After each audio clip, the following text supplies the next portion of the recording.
I agree.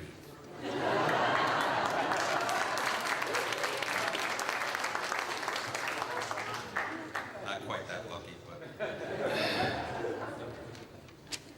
I wonder at conferences of de-legitimizers, do they have a subject that says the problem with Israel, is it us or is it them? In the parsha we read, and it made me think about it as soon as I saw that title. It says that when the scouts went to check out Israel, and they came back with the report, and they said, "Hayunika hagavim b'neihem," we were like grasshoppers in their eyes. It wasn't the Anakim, it wasn't the giants who said it. It was the Jews who came back with that report. They were leaders. They're the ones who said, we're like grasshoppers in their eyes. It's time for us to stop thinking about ourselves as grasshoppers.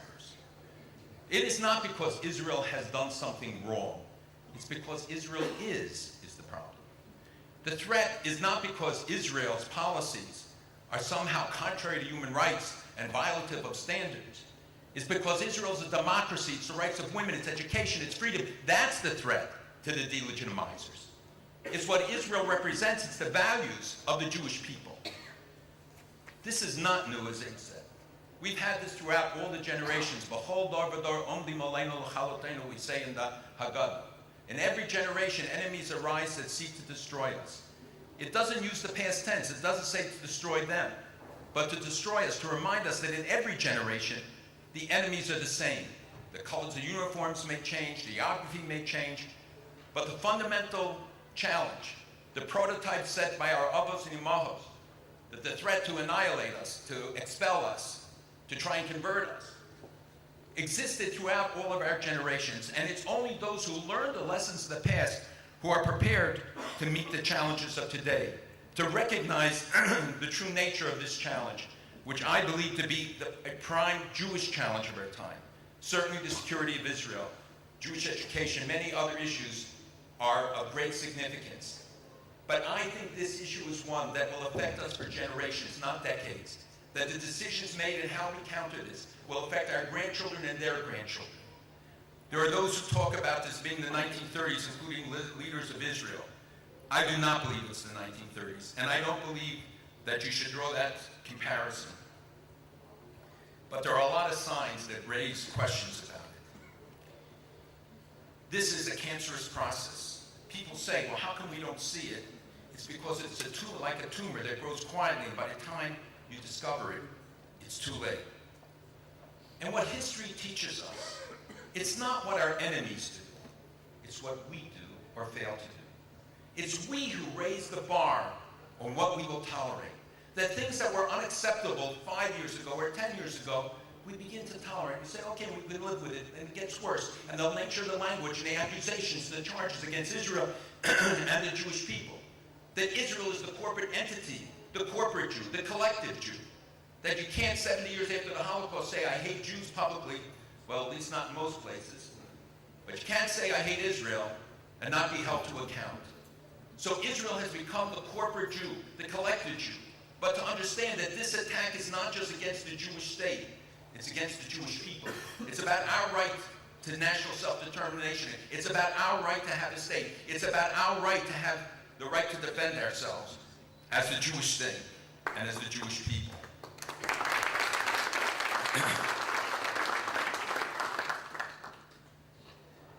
So it's time for us to step back and not question, is it our responsibility? It is not ours. This is a modern blood libel, no different than those of the Middle Ages, with consequences that could be far more severe, because we live in the age of the internet, where messages that Hitler, when he spread the big lie, took months. Today it's done in instants through Al Jazeera and Al Manar and through this internet and the tens of thousands of anti-Semitic and anti-Israel websites. We saw the blueprint for this laid out at Durban 1. They said there that just as we got rid of the apartheid South African state in the 20th century, we will get rid of the Zionist apartheid state in the 21st century. They laid down the campaign of BDS, boycott, divestment, and sanctions, just as it was used against South Africa. All of that we have seen over the past decade, you can trace back to the roots of those roots at what was said and what was planned. It's not because there's a global campaign with some secret headquarters giving the directions. It is a global effort. It's an effort against Jews everywhere in the world in the manifestations, whether it's de-shelving or whether it's burning products in the streets of France or putting yellow stickers in Norway on products from Israel, or apartheid weeks in campuses in the United States, or setting up walls and checkpoints for Jewish students on campuses. We are seeing this as a global effort. And globalization has made it far more complex because everything today is interrelated. And there is no place you can go to get justice, as Irwin properly pointed out, that the UN gives its platform to someone who threatens genocide against a member state with no consequence. It finds it hard to give a voice to Darfur or the massacres in Syria. This involves every sector of our society: commercial, economic, political, unions, churches, campus, law, every one of them.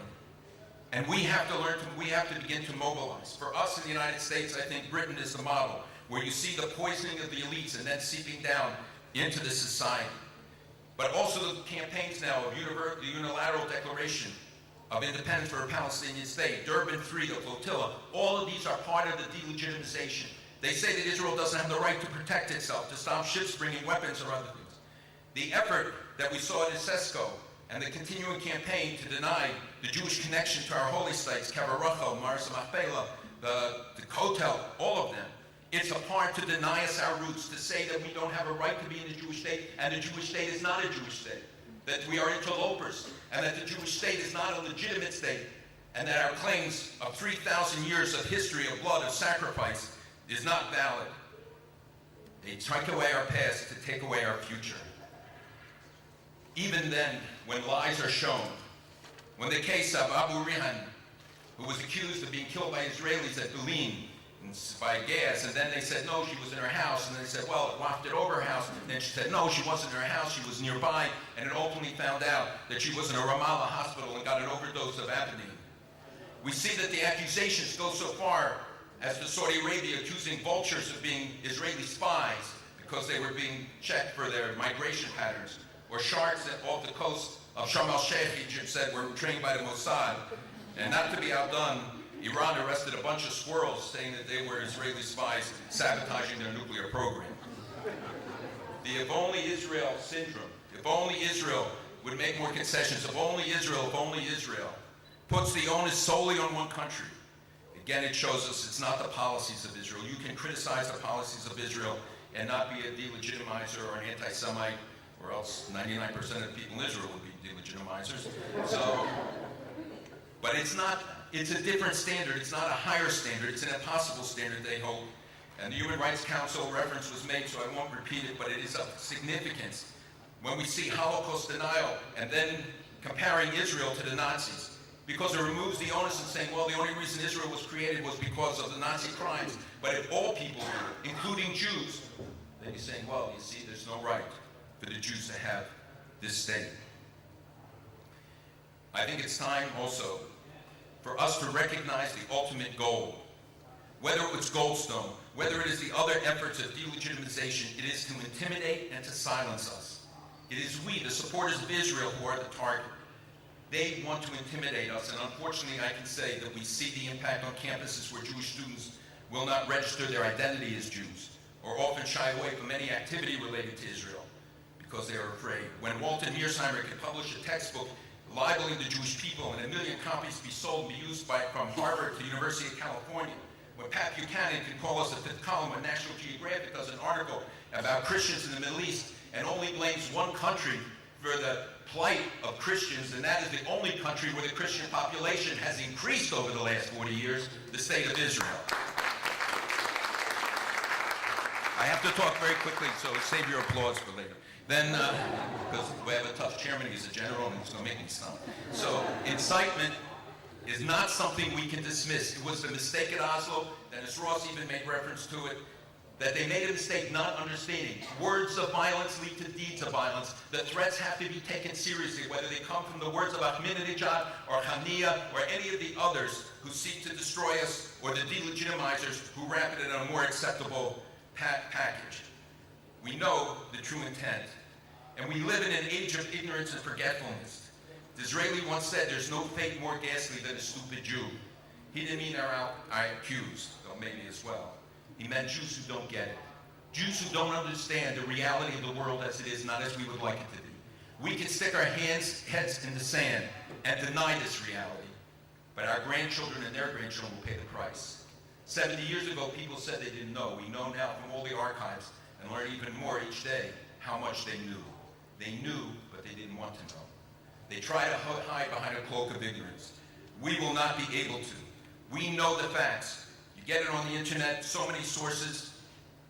You go on cable television, you see them before it happens. It's up to us now to decide what we want to do and how we're going to respond and meet the challenge of this generation. We have started a strategic communication center, bringing together the resources of the Jewish community and the non-Jewish community. We started a lawfare project and mobilized lawyers, not as a Jewish effort, but as a general effort. We did the most extensive study of the American people ever done in order to understand how we bring the right message. The messages we have used till now have been wrong. We have to talk about the values of Israel, tell them the truth about who Israelis are, what they stand for, and not let the de-legitimizers define the agenda. It's time that we go on the offense. You can't win a sports game only by playing defense. It's time that the Jews and supporters of Israel, Jews and non-Jews alike, go on the offense, that we can take control of the narrative and get the truth out. That is our strongest weapon.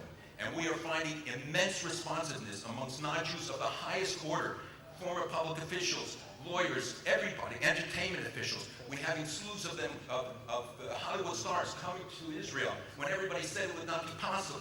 It wasn't possible because nobody reached out to them and tried to get them to come. So the answer lies in what we do, in how we respond. Martin Luther King's words ring true. It's not the attacks of our enemies, but the silence of our friends that we will be judged by. This generation will be judged by how we respond to this issue of de-legitimization, that we regain control of the narrative, and that most of all, we share the truth with this and future generations.